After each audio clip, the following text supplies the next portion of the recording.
Okay, so I'm gonna get comfortable now. Reading out my psycho text messages, that's why.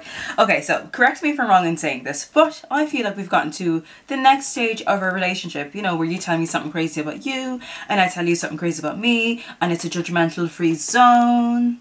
Yes, no, maybe.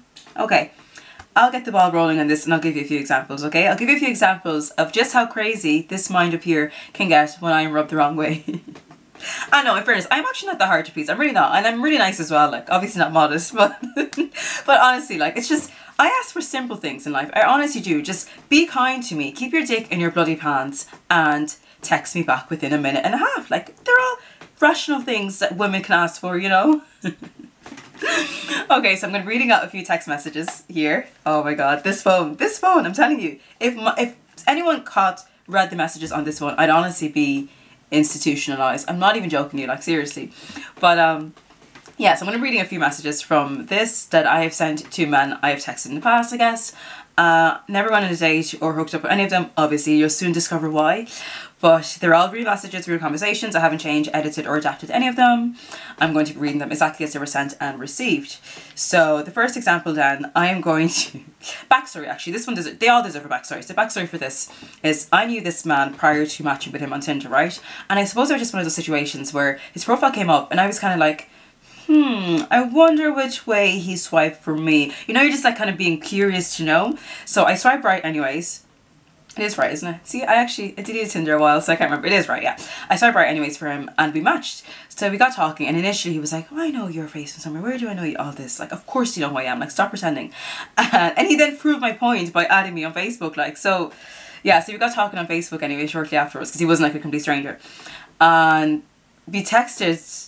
I want to say we texted, but because he was so bad, I don't even know if that's the right word to use. Like, he would text me and be like, hey, how are you? Then I'd write back to him and I wouldn't hear from him again until like 2-3 weeks later. Like, what the hell? So that really frustrates me. So I got to a stage where I just went mental and I randomly sent him this message, right? I go to him, why do you randomly text me and then just disappear? Like, why bother texting someone if you're not going to write back once the person replies to you? Inconsistency triggers my anxiety. I kid you not. Not to be rude, but can we just stop texting each other altogether? I would really appreciate that. Thank you. Love, heart. Like...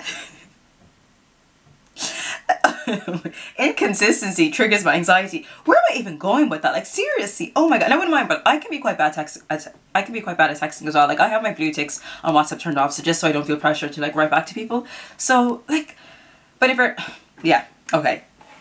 So psycho bitch example 1, there you have it. The reason why I'm single and not out there enjoying my life. The reason why I'm single and making videos, I should say, and not out there enjoying my life. Yeah. The second one, they're actually getting worse and worse, these examples. Okay, so this one, backstory. This person hit on me in work. Like, they asked for my number in work. Who actually does that? So basically what happened was, I was serving him. He came in looking for a hair shoes. He was a customer of mine. And I was just having a laugh and talking as I would with anyone else, like, you know. And he ended up buying the shoes and going on his merry way, and he came back to me a few hours later and asked for my number, right? And me being me, the first thing that came to mind, I was like, okay, not expected, very weird. And secondly, take my number and go before my manager walks by and thinks I'm hoeing around in work, okay? So just take it and go. And it was actually quite nice. He seemed nice. He was well dressed and presentable and had a nice accent, you know. So I was like, yeah, I'll give my number. So he texted me then again later on that evening. And it was a constant like, oh, you're so hot, your body's this, your body's... Like, I wouldn't mind, like, but can someone just please explain to me, do men have some sort of like hyper vision that allows them to see what a woman looks like naked? Like, I don't get it, because I was wearing, I'll never forget it, I was wearing a long black dress, close enough to my ankles, long sleeve, my chest was fully covered, I had on black tights. Like, how does one... Anyways, okay, so this is what happened. He messaged me saying that he was going to the gym, and I go, God, I've been awful bad with the gym. I used to go 45 times a week. And he goes, you better keep that body in shape, young lady. I need something to perv at. And I go, there's more to me than my body, you know, smiley. So I wasn't, well, emoji, sticking out my tongue. So I started off calm, and he goes, I don't doubt that, but you're ridiculously hot. And I go, well, as long as you know that. And then he goes, I do, but obviously I don't know you, so my decision to ask for your number was based on your appearance and a bit of small talk. So I go, now you sound like every other Tinder guy. And then he goes, He goes, I hear, I hear, I hear, but it's true. Like we had banter, I scared you with odd shoes, but I thought you were hot and you liked my accent. It wasn't 'cause we chatted loads. It wasn't 'cause we And here's me thinking he thought I was funny. So I replied and I go, fun fact. Sometimes when you shower a woman with compliments, it can make her insecure because she would then put more focus on her physical appearance and worry about things that she never worried about before. She may also begin to think that her value and her worth is based on her physical when in fact it actually isn't. We've established the hot and the accent thing, but maybe let's calm it down a few notches. And he goes, my apologies. Like this was only day 2 of texting. Like we'd only been texting like the evening before and then that afternoon, and I sent him that big long psycho message like seriously. And I wonder why I'm deprived. Like anyways, last example. Oh my god. Like okay, so this one I have to make this one really clear now because otherwise you're just gonna be, well, you're already judging me anyways. Like, so this person I met on Plenty of Fish, so last summer, like June, July, around that time. And we got talking for a while anyways, and then we exchanged numbers, and me being the person I am, like within 5-10 minutes of talking to someone on WhatsApp, I would often ask for a voice note. I'm actually worse than a man asking for nudes. I'm like, send me a voice. Oh wait a minute, but my voice isn't the nicest. I don't even know why. The thing is, I have a thing for voices. I have a thing for voices and accents and like the good use of language and words and that kind of thing. Like it really is like a bonus for me for some twisted and perverse reason. It actually is.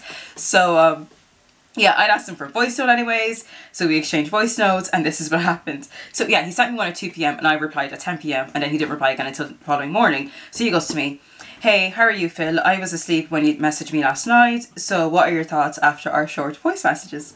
And I replied and I go, I'd rather not meet up. And he goes, that's no problem, Phil. Stop calling me Phil. Can I ask though, why do you base your decision on a voice note? And I go, I wasn't basing my decision on a voice note. We just took ages to get back to one another. Like we did now. LOL. And he goes, no worries, Phil.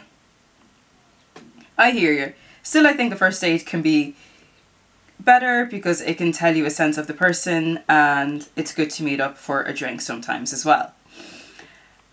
And I just didn't reply. Oh my god, you all think I have a fetish for like voices and stuff. No, you know what it is? Like it's not that I judge someone based on what they sound like. When I hear someone's voice, it just gives me an idea as to whether or not I would be comfortable meeting up with them, I guess. I don't know. It's my thing, okay? It is my weird and twisted thing that I have. So, yeah, 3 examples of my psycho bitchness and why I am single. There you go. Actually, though, I feel like they could have been avoided. Had the first one just replied to me on time within a minute and a half, you know? And the second one said something else other than, oh my god, your body's so hot. Like, acknowledge my funniness and my sense of humour, please. And the third one, well, I think there was no way of avoiding that one now, to be honest. If he sounded different, if he was a different person, maybe. Like, oh my god, I'm such a grief. Yeah, I hope that makes you feel better about your miserable and single lives. If you like this video, give it a thumbs up. If you feel so inclined to share your own stories, do so in the comment section down below. And don't forget to subscribe for my videos. For more videos. I shall see you in my next one. Bye.